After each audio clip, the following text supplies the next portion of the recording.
Back now with more of your Friday briefing here on Shift by MSNBC. One of the dividing lines in the Republican presidential field lies between governors and senators, with governors always bragging about what they're doing in state capitals while accusing senators of not doing much other than talking in D.C. Rick Perry is no exception to the rule, but some analysts and observers are throwing cold water on his claims of an economic miracle in Texas. One of them is Harold Meyerson, columnist for the Washington Post, who's legendary in this town, so thank you so much for making the time for us. We appreciate it. I was going through your op-ed here, A Flawed Texas Miracle, and you raise a point that you suggest, and there's a lot of data backing this, that this Texas miracle of the hundreds of thousands of jobs, over 400,000 jobs, the created jobs during the recession, is actually not possible without federal subsidies to the poorest workers because there's such a low safety net in Texas and wages are so low. That's right. Texas is in some ways a model southern state in that wages are low, unionization is all but non-existent, and so Texas has indeed, let's give it credit, created a lot of jobs during the recession. Some of that is just Americans moving south for the weather, and at the height of the recession, people would, come for whatever job there was. But the problem with Texas is that the jobs are really nothing to write home about, and there are two measures of that make it clear. One is that Texas has for years had the highest level of uninsured Americans, both before Obamacare and after Obamacare. And part of that is the state government's own stinginess and reluctance to expand Medicaid, but a lot of states haven't expanded Medicaid, and they still don't rank last. The other thing is that there are just a lot of jobs in Texas which do not offer any benefits. So that's one index. The other index is that there was a study by University of California which was looking at what is the share of people who get federal benefits because they're poor, so like Medicaid, right, food stamps, what's left of welfare, which isn't much. What is the share of that group of people who actually have jobs? So, I mean, they work, but the jobs are really low-paying and pretty crummy.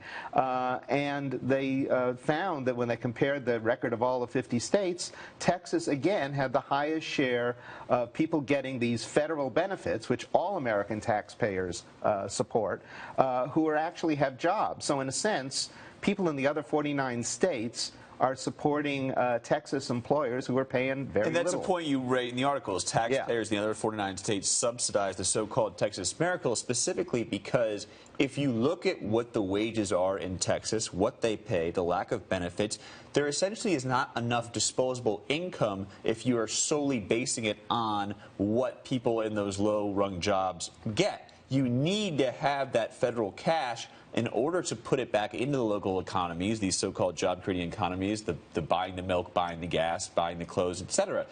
Is it to some degree facetious for Rick Perry to say, oh, I created all these jobs? Sure, but without the assistance of the big bad federal government, there's little chance that these would in any way bring people to the state, more or less keep people to the state. Right. The short answer to that is yes. It's a claim that he can make, but the economy wouldn't be what it is if all the working poor in Texas, and there are a lot of working poor in Texas, weren't getting this federal assistance. They're not getting a lot of state assistance because Texas, like many really conservative states, doesn't provide much state assistance, as is clear from the fact that they've declined to accept the Medicaid expansion that was part of Obamacare. So, yeah, there's an element of federal assistance that is part of, if you accept that there's a Texas miracle, we're all partly responsible for that. And when you put it in the context of, I would argue probably more so than any other state, they're very proud of their independence, right? It's the Republic of Texas. Right. I believe they have a vote every 50 or 100 years about whether or not they want to stay in the United States. Texan by birth, but American by the grace of, or American by birth, Texan by the grace of God, the whole 9 yards. Right. But when you add all that up, it's directly tied to federal subsidies. Now, the flip side of the argument that you make, and I give you credit, you quote the libertarian economist Tyler Cowen, who essentially says, look, what you have here is low-wage jobs, but because of low taxes, because of low cost of living, everything's low, and that provides opportunity. How do you refute that? Well, I mean, He's right in that if you have very low income, the costs are lower in Texas and the taxes are lower in Texas. But, you know, I would think the goal of a state would be to try to produce more high-income jobs, which offer some security. And this is, of course, a national problem. I mean, we have people...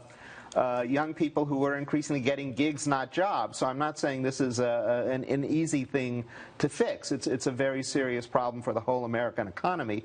But you know, the premise of Tyler Cowen's argument, which is why I thought it was a remarkable argument, was if you accept that American jobs are going to be really crummy, right, then Texas might be the place to be. Well, okay, but let's not buy into that premise. And there has been a movement towards that, because if you look, not just in Texas, if you go to existing old cities in the Rust Belt and the Midwest, there's been this kind of shift to a consumer-based economy, right, which we're going to create hospitality industries that have lower wage jobs and try to cater to people. But what's interesting is when you hear the politicians talk about, well, I brought this to the city, I brought this to the state.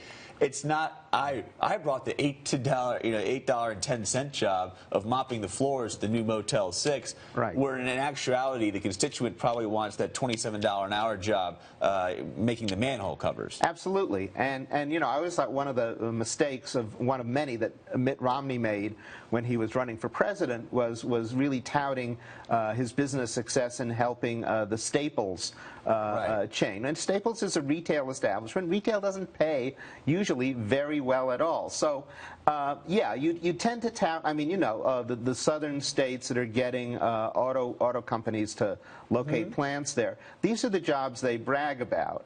No one really is bragging about you know, the sales clerk job that pays minimum wage. But those are the jobs, as we know, those are the jobs that are disproportionately being created, not just in Texas, but everywhere. Lastly, what I find interesting in the context of the GOP primaries, you now have more likely than not John Kasich is going to get in, Scott Walker is going to get in, and they have sort of touted that they have grown manufacturing jobs, or they have at least tried to grow jobs that were historically better paying than just doing the easy fix of having the service-based economy.